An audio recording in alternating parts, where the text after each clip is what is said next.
Betapa indahnya perjamuan kudus, betapa indahnya saat kami menyambutmu, betapa indahnya kehadiranmu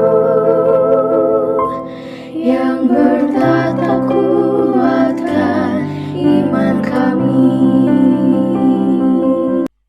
Tuhan bersamamu dan bersama rohmu. Inilah Injil suci menurut Lukas. Dimuliakanlah Tuhan.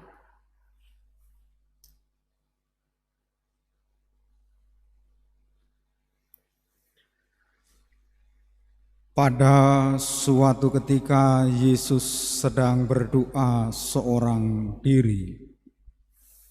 Maka datanglah murid-muridnya kepadanya. Lalu Yesus bertanya kepada mereka, "Kata orang banyak, siapakah aku ini?" Mereka menjawab, "Yohanes Pembaptis." Ada juga yang mengatakan Elia. Ada pula yang mengatakan salah seorang nabi dari zaman dulu telah bangkit. Yesus bertanya lagi, "Menurut kalian, siapakah aku ini?"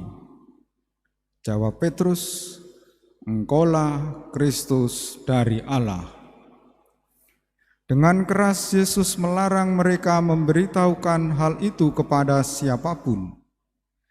Lalu Yesus berkata, "Anak manusia harus menanggung banyak penderitaan dan ditolak oleh para tua-tua, oleh para imam kepala dan para ahli Taurat, lalu dibunuh dan dibangkitkan pada hari ketiga." Demikianlah sabda Tuhan. Terpujilah Kristus.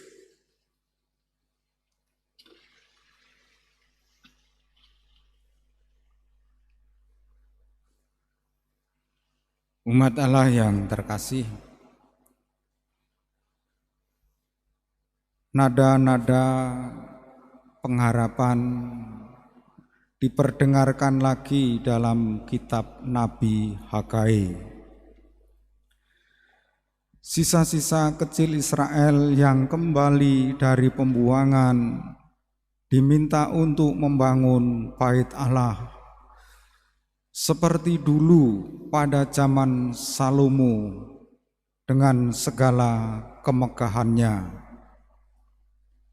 Mereka diminta untuk bekerja sama, tetapi bukan saja mengandalkan kekuatan sendiri, yang paling pokok adalah mengandalkan Tuhan. Roh Tuhan, Rohku tetap tinggal di tengah-tengah kamu. Janganlah takut. Begitulah suara seorang nabi. Dan pembangunan bait Allah ini dimulai zaman baru. Nubuat tentang Sang Pembebas Mesias akan datang. Tetapi dalam perjalanan bangsa Israel tidak setia. Yang terakhir, karena ketidaksetiaan bangsa Israel, bait Allah dihancurkan oleh tentara Romawi yang sekarang disebut dengan tembok ratapan. Itu sengaja ditinggalkan supaya menyadarkan orang, kalau aku dulu mau menghancurkan, menghabiskan semuanya ini bisa. Sekarang ditinggalkan sebagai kenangan tembok ratapan, supaya manusia sadar bahwa kita ini kecil, kita ini gampang tidak setia kepada Allah. Ketika zaman baru dimulai, manusia juga masih bingung. Para murid sudah 1,5 tahun mengikuti Yesus, dan mereka bertanya. Dan Yesus bertanya kepada mereka, "Menurut kamu siapakah aku ini?" Banyak orang menjawab, ada yang mengatakan Yohanes Pembaptis, ada yang mengatakan Elia, atau salah seorang nabi besar yang telah datang. Petrus mewakili teman-temannya, "Engkaulah Kristus, Mesias, Anak Allah." Tetapi Yesus mewahyukan lebih dalam, Anak Manusia akan ditolak, menanggung banyak penderitaan dari tua-tua, tetapi dibangkitkan pada hari ketiga. Pertanyaannya, mengapa Yesus sampai ditolak, sampai harus menderita dan wafat di salib? Karena berulang kali manusia tidak setia kepada Allah. Maka Allah mencintai manusia sehabis-habisnya, secara utuh dan total, sampai ia mengorbankan hidupnya. Itulah cara Allah mencintai manusia. Tidak ada cara lain, karena manusia sudah terlanjur berulang kali tidak setia, dan ketidaksetiaan itu menjadi kebiasaan buruk yang mendatangkan hukuman bagi dirinya.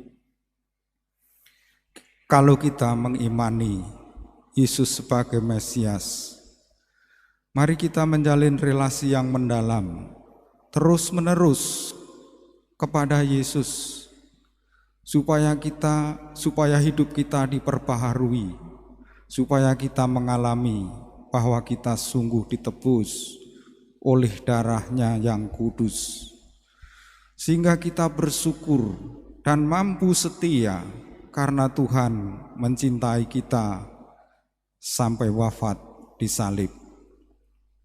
Mengimani Yesus di salib berarti kita juga harus melayani, menjadi seorang anak kecil, supaya kita memiliki kerajaan Allah dan bisa menghadirkan bait Allah, kemah Allah dalam hidup kita setiap hari.